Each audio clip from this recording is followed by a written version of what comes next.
взять реванш за свои неудачи на фронте и в ходе так называемого контрнаступления.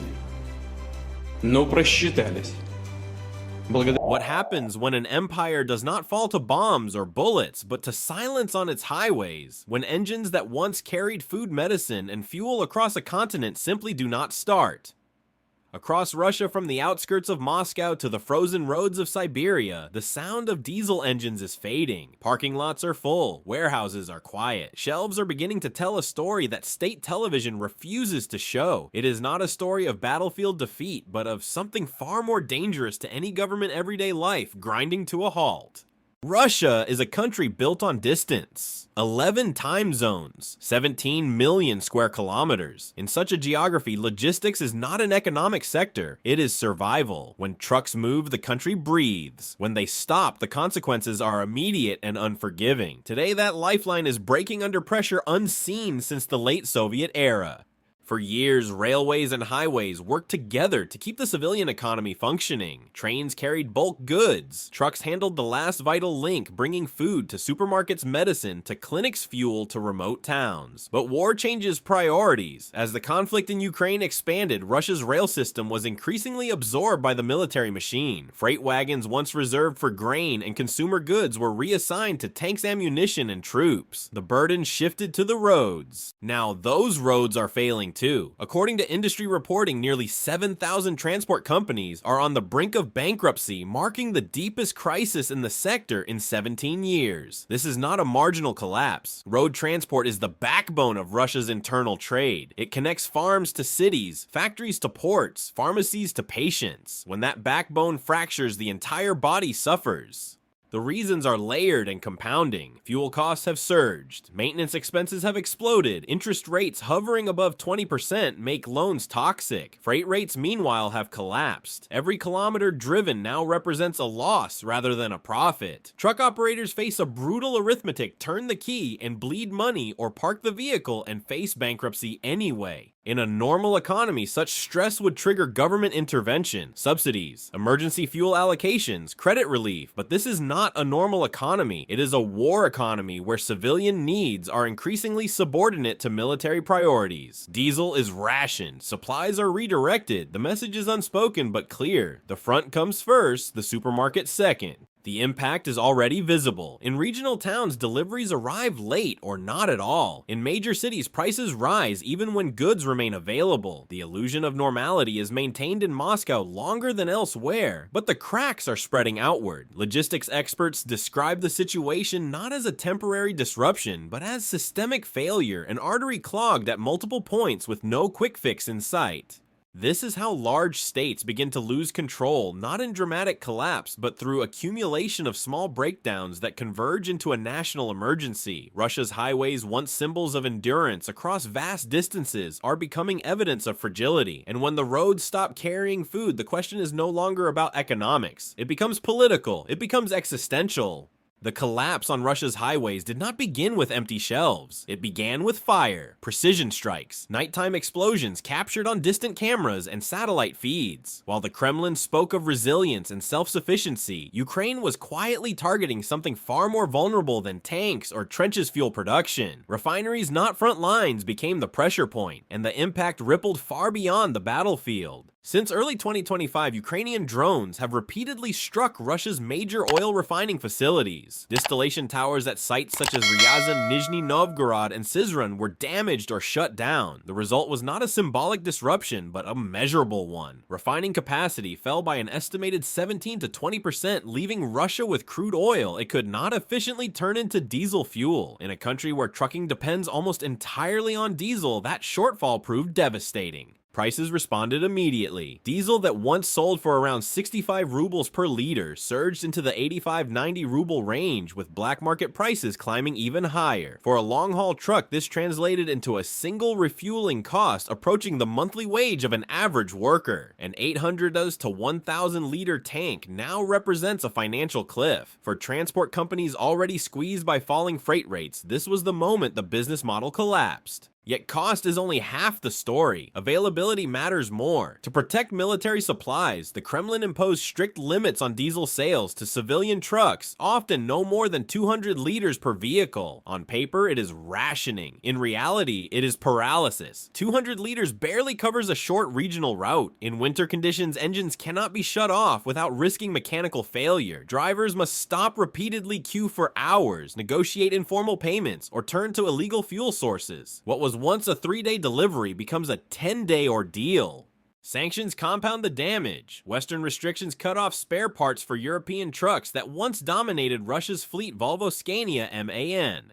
Brake pads, engine components, electronics, all now scarce and expensive. Fleets are cannibalized with one truck dismantled to keep another running. Chinese replacements have entered the market but at double the pre-war price. And with reliability issues in Russia's extreme climate, even these alternatives are becoming unaffordable as new recycling fees loom, pushing costs even higher. This convergence, fuel shortages, refinery damage, sanctions, and rationing creates a closed loop of decline. Companies cannot operate profitably. They return leased vehicles, they lay off drivers, they stop moving goods. And once enough operators make that decision, the system does not bend, it breaks. Strategically, this represents a shift in modern warfare. Infrastructure attacks once aimed to weaken military capacity directly. Now they undermine the civilian economy that sustains the state. Ukraine's strikes did not need to stop every refinery. They only needed to push the system past a tipping point. On Russia's highways, that tipping point has already been crossed. When trucks stop moving, scarcity does not arrive all at once. It creeps in quietly, first through prices, then through gaps on shelves, finally through behavior. In Russia, that progression is now visible from Moscow to the regions, transforming a logistics crisis into a daily struggle for ordinary people. Transport companies collapsing is not an abstract statistic. It translates directly into what reaches a supermarket and how much it costs. Freight rates have fallen by roughly a third, while fuel and operating costs have surged. The result is a paradox: goods exist, but moving them has become unprofitable. Retailers face delayed deliveries. Regional stores are deprioritized. Large chains concentrate supplies in major cities, especially Moscow, where political visibility is highest. Outside those centers, shelves empty faster and refill slower.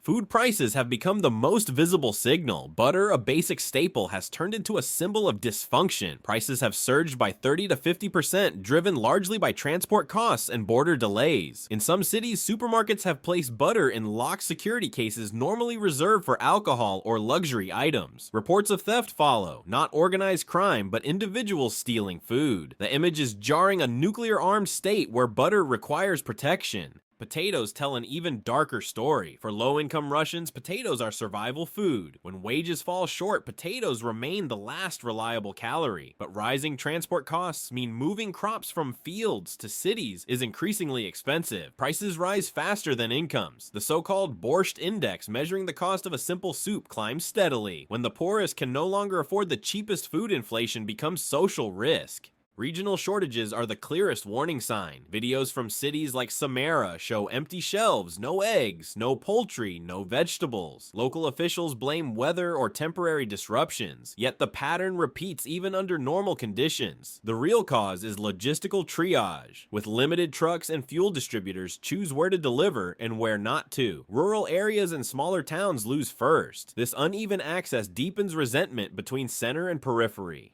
Human behavior adapts quickly to scarcity. Petty theft increases. Informal markets expand. Barter reappears. These are not signs of moral failure. They are indicators of systemic stress. When people steal food, it signals not only lack of money, but loss of faith that the system will provide. History shows this moment matters. It is when frustration turns political.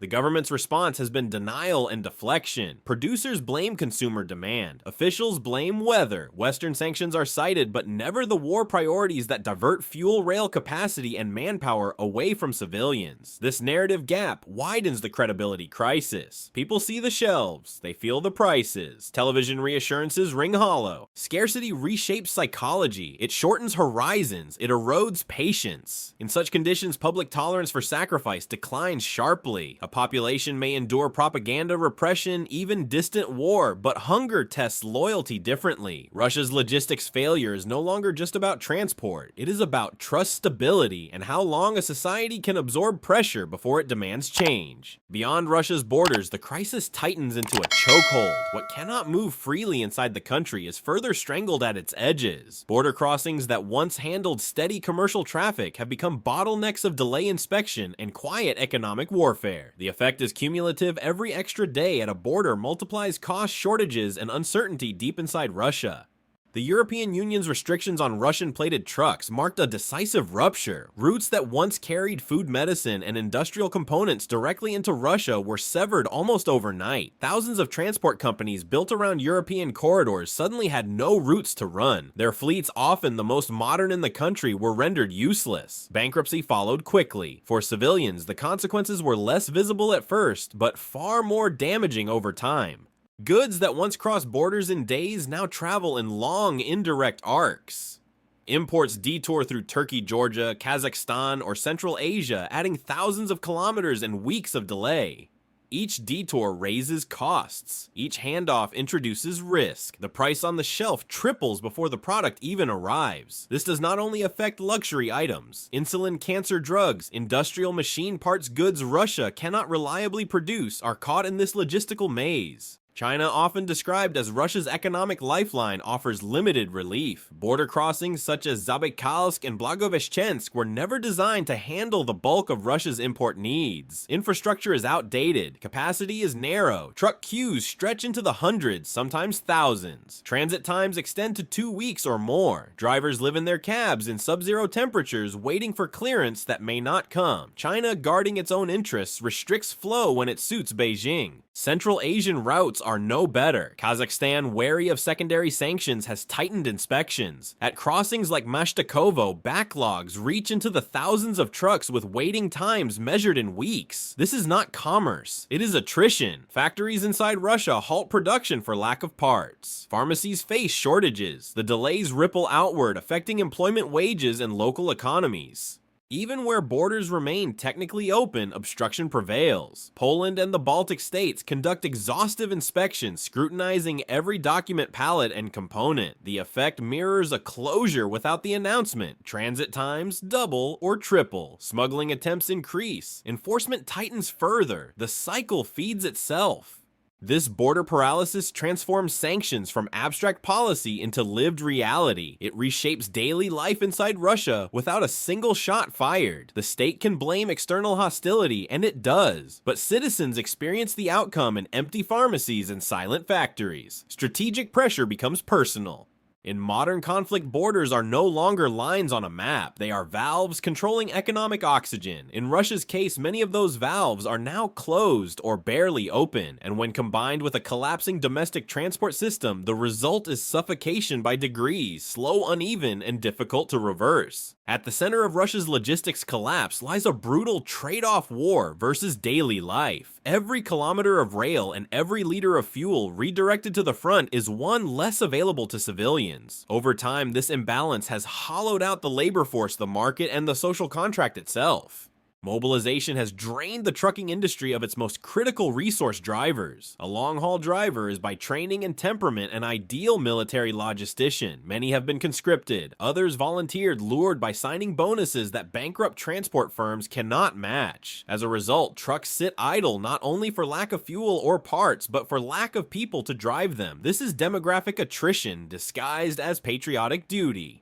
Railways tell a similar story. Once the backbone of civilian distribution, they are now overwhelmingly reserved for military use. Ammunition, armor, and personnel move east and west with priority. Civilian freight waits or is diverted to roads that no longer function. This single decision has cascading effects: higher road congestion, faster vehicle wear, rising accident rates, and spiraling costs. The system is being optimized for war, not survival. Small and medium-sized businesses suffer first. Independent hauliers, the backbone of Russia's middle class, cannot absorb rising costs or prolonged downtime. As they disappear, market power consolidates in the hands of large retail chains and state-aligned logistics firms. These entities build private fleets, secure preferential fuel access, and survive. Competition vanishes, prices rise, choice shrinks. This is not market correction, it is forced centralization. History offers a warning. Economic systems that sacrifice flexibility for control become brittle. They function until they do not. Centralized distribution masks shortages temporarily, especially in capital cities. But it also deepens inequality between center and periphery. Rural regions feel abandoned. Resentment grows quietly beyond the reach of cameras and speeches.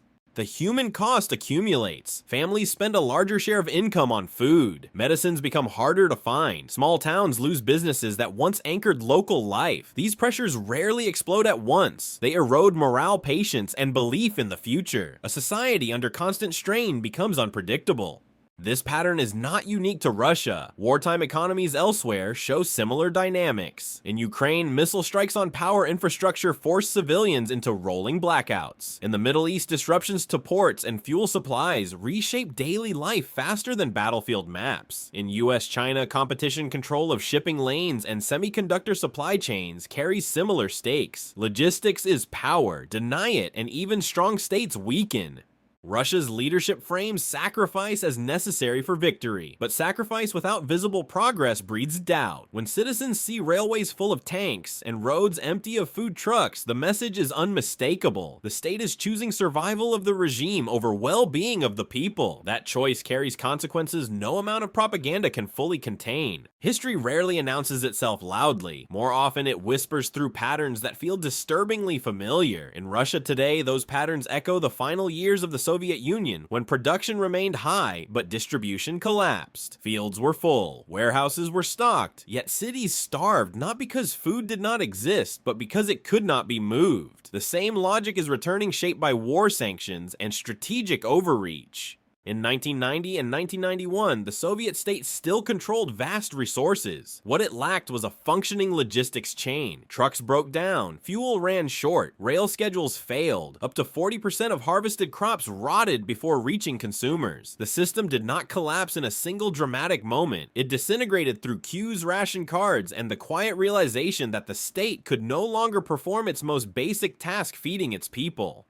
Modern Russia risks repeating that mistake on a larger geographic scale. By prioritizing the military above all else, the Kremlin has hollowed out civilian transport. Railways serve the war. Highways are crippled by fuel shortages, bankrupt firms, and absent drivers. Borders constrict imports. Each decision appears rational in isolation. Together, they form a closed loop of decline.